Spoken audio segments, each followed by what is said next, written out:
The body is sin. What is sin?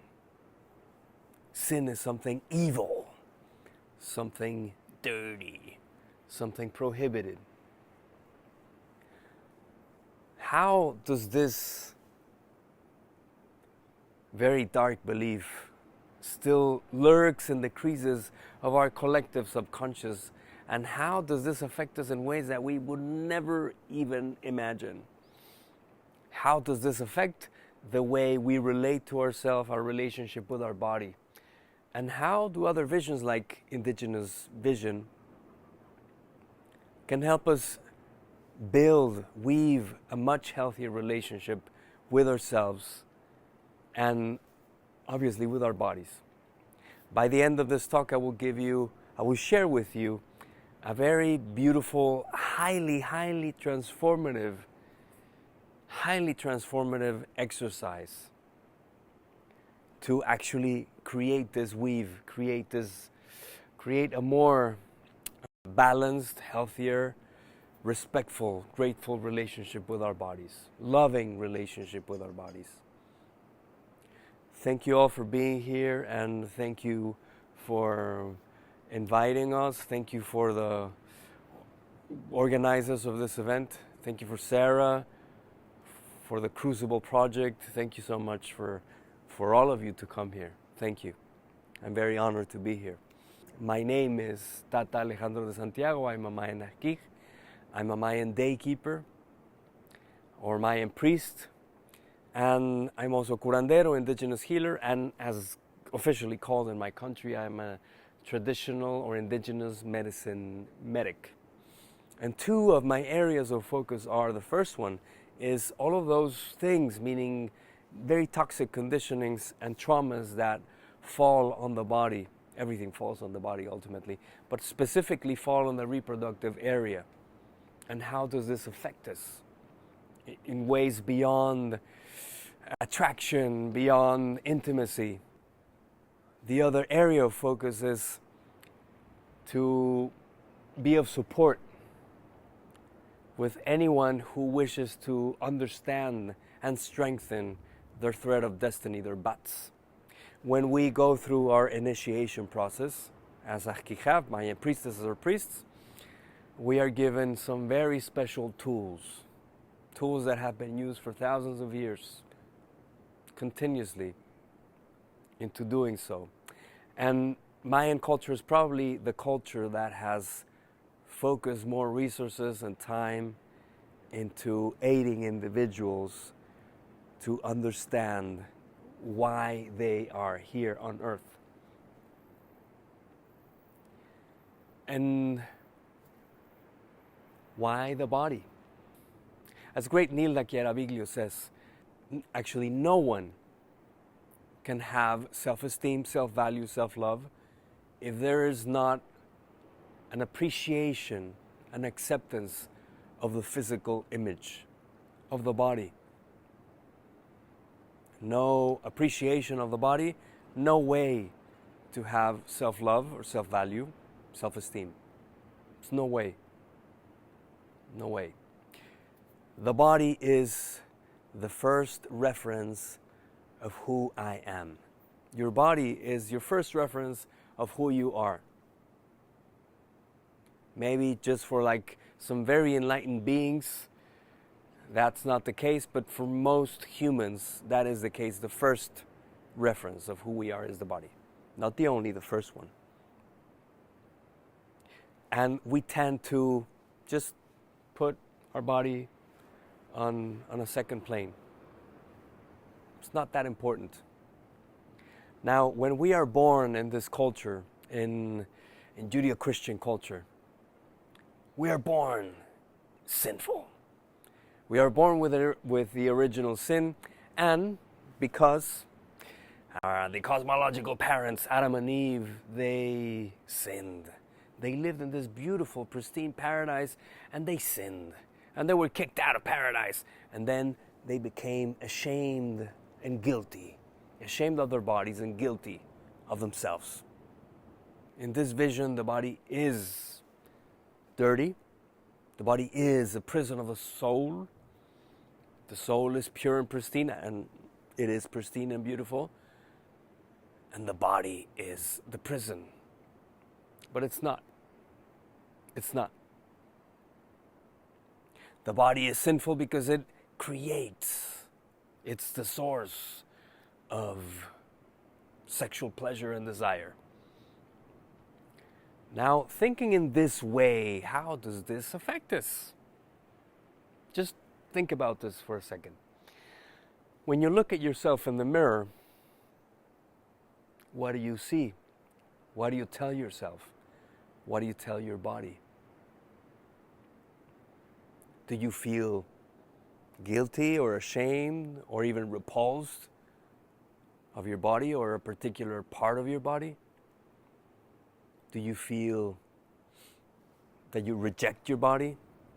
How do you speak to your body? How do you speak to yourself?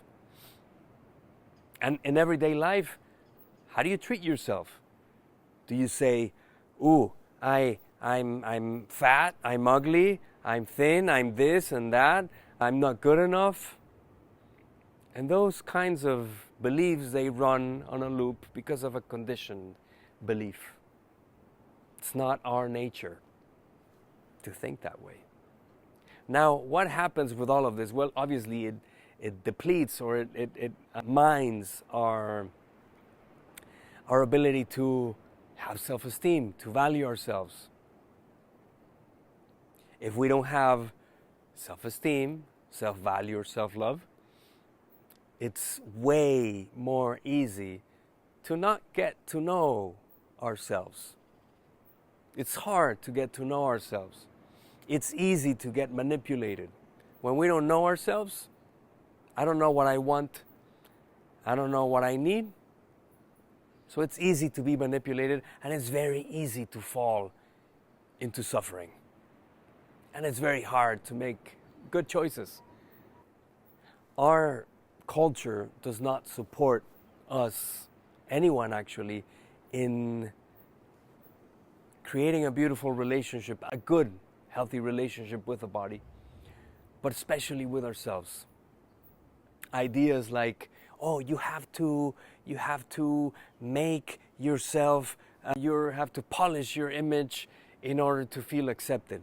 You have to make your image better in order to feel accepted. Obviously, self-love has to do with looking good, but because you want to, not because you need to feel accepted. So in our culture, we need to live in the outside instead of getting to recognize who we are and live from the inside of our skin out. Now, where do all of these beliefs come from? Where's the root cause of this horrible belief? By the way, what I'm about to say has nothing to do with a specific, particular spiritual path or faith. This is only to illustrate where these ideas came from, and just by seeing and analyzing and just becoming aware of where they came from, that can just give us a glimpse and say, oh God, this is so ridiculous. I'm going to toss this idea because it makes absolutely no sense. That being said, when Christianity began, it did so in the cradle of Greco-Roman culture. And Greco-Roman culture was basically a pagan culture. Pagan comes from paganus, which means lover of the field where you grow corn and things. Lover of nature. That is paganus. And the first Christians, the primitive Christians, as many scholars call them, the primitive Christians, they believed in things very similar to pagans. Like nature is sacred. My body is part of nature, so it's sacred. I am sacred. Everything is divine. The clouds, the trees, the plants, the rivers, the fire. Everything is sacred. Everything is sacred.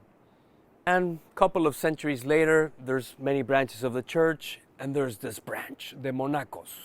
You got the Gnostics on the one side that still believed that everything was sacred, among other things. And the monacos. The monacos said, no, we're going to kill paganism. Everything that has to do with paganism has to go. Everything. Now, pagans and first Christians as well, and Gnostics as well, Christian Gnostics, they also believe that we can reach divinity, or we can connect with divinity much stronger through a sense of enjoyment and pleasure will connect you more intimately and more easily with divinity. Just think of meditation. Meditation makes you feel good. Meditation makes you feel good. It's not a matter of suffering. Which God or which deity, which sacredness do you want to connect? Or the one that creates pain by flagellating, or the one that makes you feel embraced and nurtured and sustained and loved. Loved in the profound sense, not in the woo-woo, new age sense. Now, the monacos, they got a lot of power, and by the 4th century, Emperor Theodosius said, okay, I don't like the pagans, I'm a monaco, so what are we going to do? How can we just annihilate this paganism? So he just got these wonderful ideas, right? He said, okay, pagan has to do with nature, and nature being sacred, and the body, and enjoyment, and all of that. Okay, so let's just block all of that. So what are we going to do? Okay, so let's disconnect human from the body and from nature and from the sacred. Because, by the way, Judeo-Christian institutional religion serves as an intermediary between humans and divinity. Indigenous vision doesn't. There's no intermediary. And paganism, it more or less was about the same. In indigenous wisdom, indigenous cultures, you have a direct link with divinity. You don't need somebody to intervene between you and divinity. As with monotheistic religions, no intermediation, no priest, no church, none of that. None of that. It's you and divinity, or you and God, you and Source. So, what did Theodosius said? Theodosius said, okay, let's cut this relationship. And by cutting relationship with nature. And we don't want people from having enjoyment, pleasure. First thing, we're going to prohibit anyone from taking baths. Taking baths became prohibited. Washing your house became prohibited. Washing your clothes became prohibited. All of those beautiful Roman aqueducts that were built through centuries, in that time they got destroyed. The fresh water sources that came from up in the mountains to, or wherever, to the cities and towns, they got destroyed. Fire, what happened with fire? Fire, all of a sudden, fire became associated with, with hell. With hell, exactly. So all those sacred elements that connect you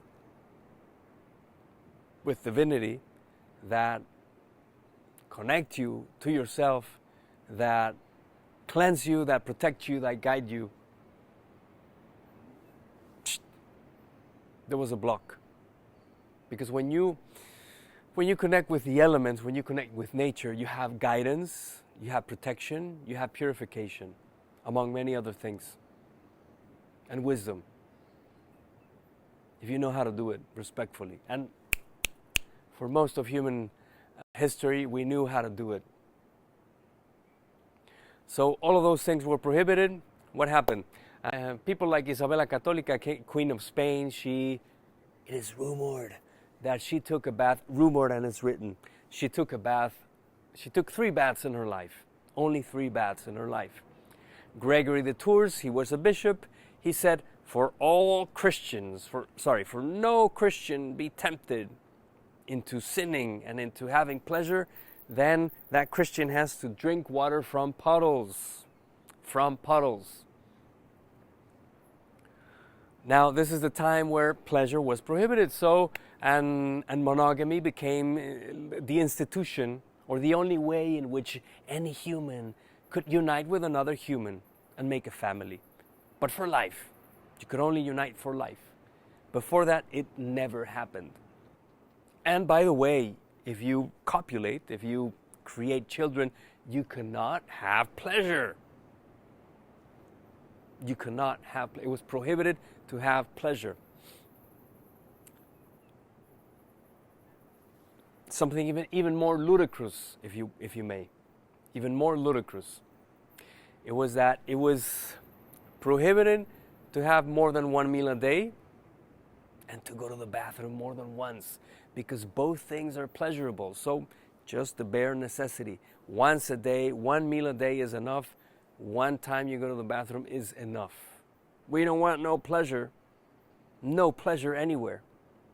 The stench of not taking baths became the smell of sanctity. The official smell of sanctity. And another great idea in those times was that all nocturnal animals like cats and owls and serpents, because they were of the devil, they got killed. And thus people not taking baths, it was lack of hygiene everywhere. And rats and mice just had a party. And the bubonic plague came, and then a couple of centuries later, in the 7th century, Justinian, another Roman Catholic emperor, he was another brilliant man, and he said, okay, what are we going to do? This is definitely a punishment from God. This is divine punishment. Who's to blame? Who's to blame? It's not that, okay, maybe if we took showers, then things would change. No. Who's to blame? The body, of course, because the body is a source of pleasure. Exactly. Thank you. Pleasure. Yeah. Exactly. And who was the biggest culprit? Just guess. Who do you think was the biggest culprit that has to do with pleasure in the body? Oh, you got it. Orgasm was the culprit. The biggest culprit, because, it is the great human pleasure, and it is also, or physical pleasure, and it's also linked to Greek myths of origin. That's a completely different story. And what else happened? Okay, so if the body and orgasm are to blame, so what are we going to do? Okay, let's diminish the time where people should have intercourse only to have children, and of course not to have pleasure.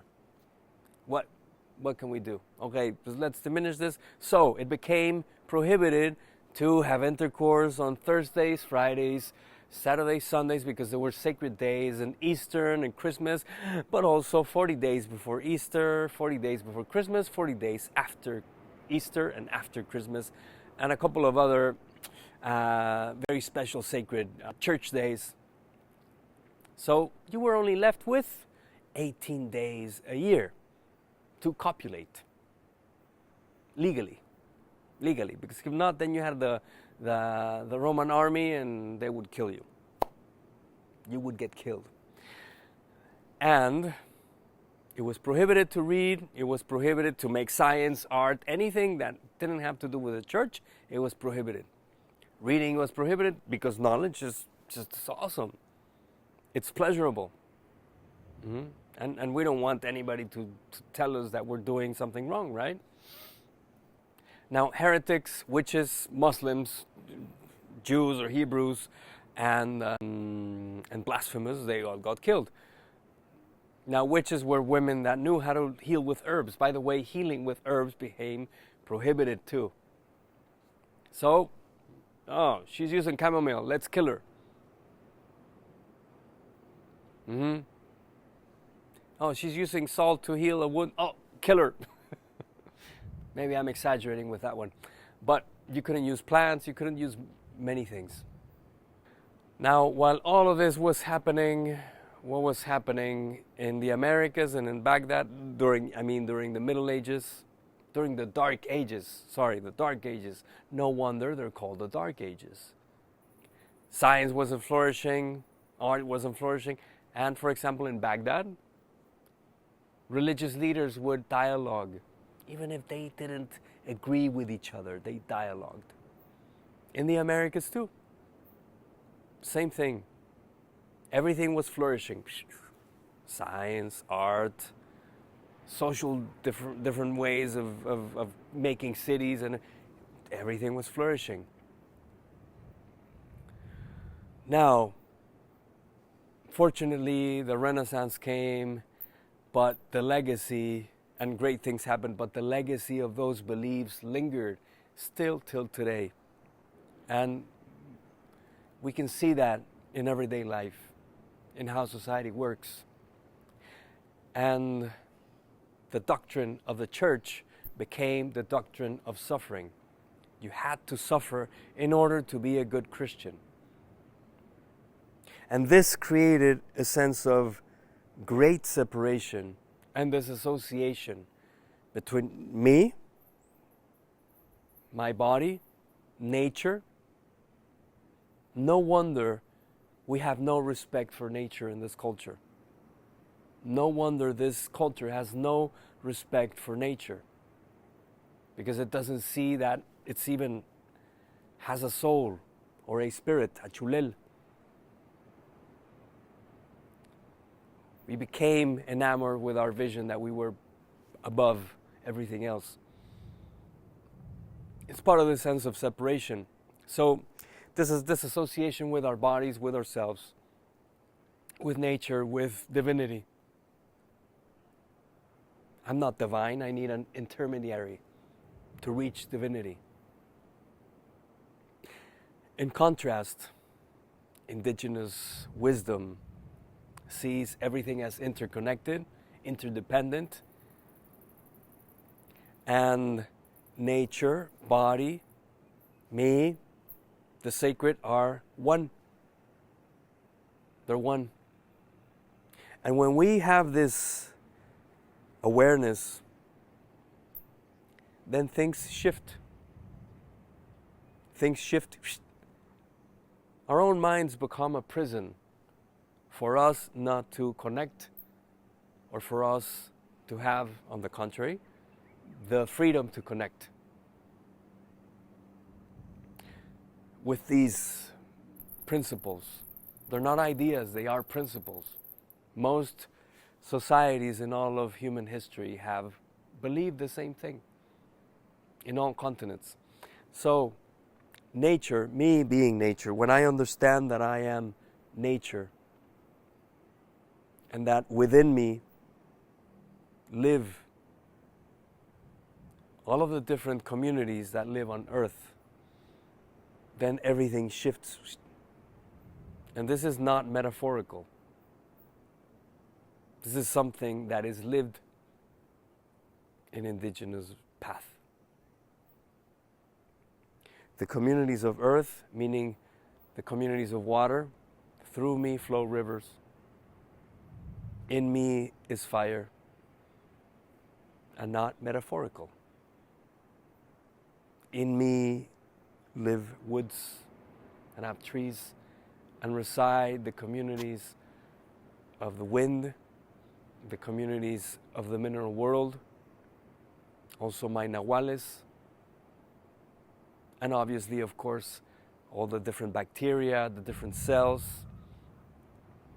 All of that resides within me.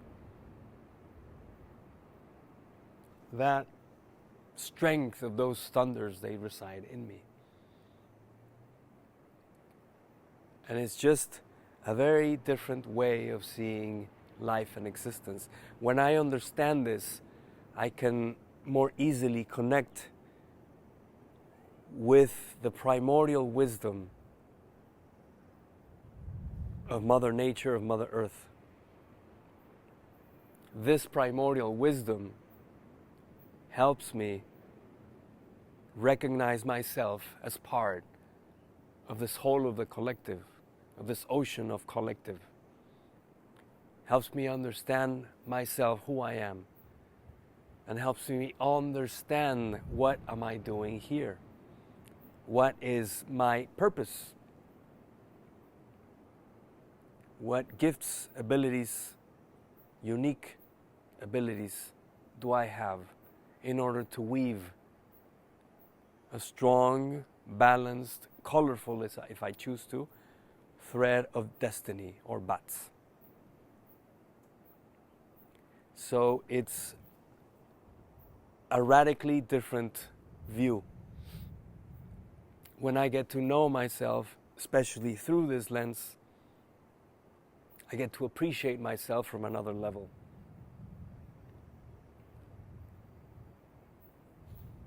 And when I realize also that I am not alone, that I am supported by the different spiritual communities of Mother Earth that live within me too, I don't feel alone, and I feel more sustained, more protected, etc., more guided.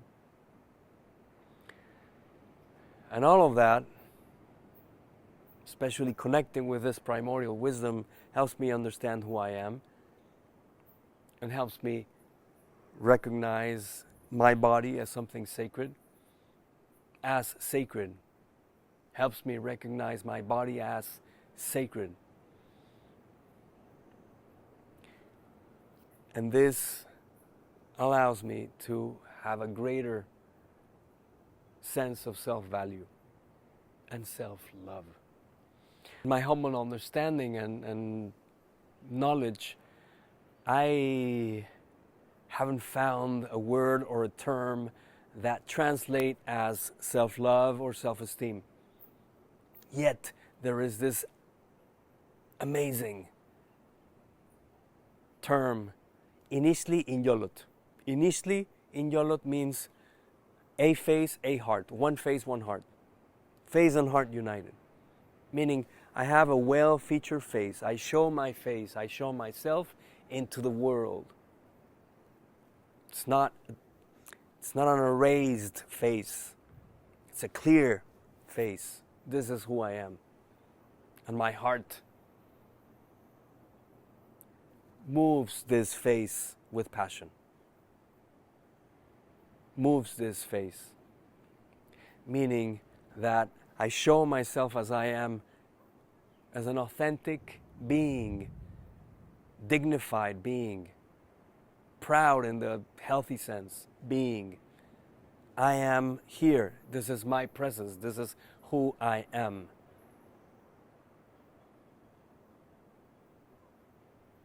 And with my heart, I do what I have to do on this plane. I understand who I am and what I have to do in order to also be of service, not only to myself, but to humans and to all of the different spiritual communities of Mother Earth. We are not considered soul individuals. So that would be self-love, initially in Yolot, understanding that I am not... Oh, are you okay? Are you okay? Are you all right? Okay. Understanding that I am an individual. Understanding that I cannot reach self-value, self-love, if I don't see myself as an integrated being in the whole of the collective. And if I don't contribute to the whole of the collective. If I'm not in service to the whole of the collective. to life, to Mother Earth, to other humans.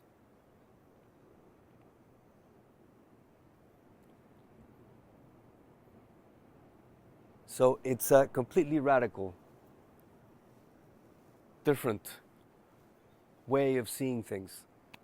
Now, I'm going to ask you to please reflect on this, because this was something that this great man, by the way, I got a lot of this information from the historical period of the Dark Ages from this man, Juan Carlos Hernández Meijueiro. He used to say, everything that gives you pleasure gives you life. Everything that gives you pleasure gives you life. Whatever you do that gives you this sense of enjoyment, be that singing, dancing, eating, making love, breathing beautiful air, being in nature, being amongst friends, seeing a sunset, anything that brings you pleasure, learning something, injects you with life and injects you with energy. Energy, the world thrives on energy. Nature thrives on energy. So if we do something that causes us pleasure and injects life in us and gives us energy, what is life telling us? That we need to suffer? No. That we need to have a greater, deeper sense of pleasure and enjoyment? Yes. I'm talking about respectful pleasure and enjoyment. So if we see the wisdom of nature in those things and the obvious things, we can learn something. We can learn something. Now I'm going to share with you a brief version of this amazing, highly transformative exercise. Please, if you do it for about a week, 5 to 10 to 15 minutes every day, and you will see a huge transformation. If you want the longer version, the actual version of it, when we finish this talk, you can just give me your details and I'll send you the PDF with the exercise. It's very simple. It's, again, highly transformative. This is an exercise one of my great teachers used to teach. And I've known an array of wise people, amazing people, but I've only met 2 enlightened or awakened, fully awakened beings, and my teacher, she is one of them. And she used to teach this. So I have great respect for this. It's very simple.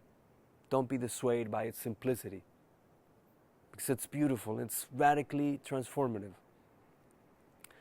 And what you're going to do is this. And by the way, this actually puts you in power, not outside, not anyone outside. This puts you in power. You're going to stand in front of a mirror, completely naked. You're going to breathe in deeply, out deeply, and you're going to look at yourself from head to toe. Very slowly, every inch of your outside body, of your inside body, every inch, you're going to look and you're going to smile at your body, at yourself. You're going to, if you can, project love to your body. Project love if you can. If not, then just smile to every little hair, every little wrinkle, every little corner of your body. Your skin, your eyes, everything inside. If you see something that you don't like, or you feel ashamed or guilty or something, just smile at it. Don't dwell on that. Just smile and be grateful to your body. At some point, you will tell your body, you will say something like this: I love my physical manifestation on this realm, on this world, on this plane. I love my physical manifestation in this life, in this plane, and I thank it, because through it, I can have this experience of life. Thank you, Great Spirit, Source, God, whomever you pray to. And that's it. Remember, your body is the only vehicle that you have to experience life.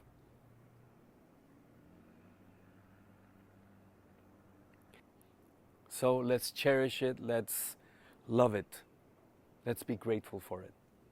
Thank you. Thank you, thank you. If you have any questions, please let me know. Yeah.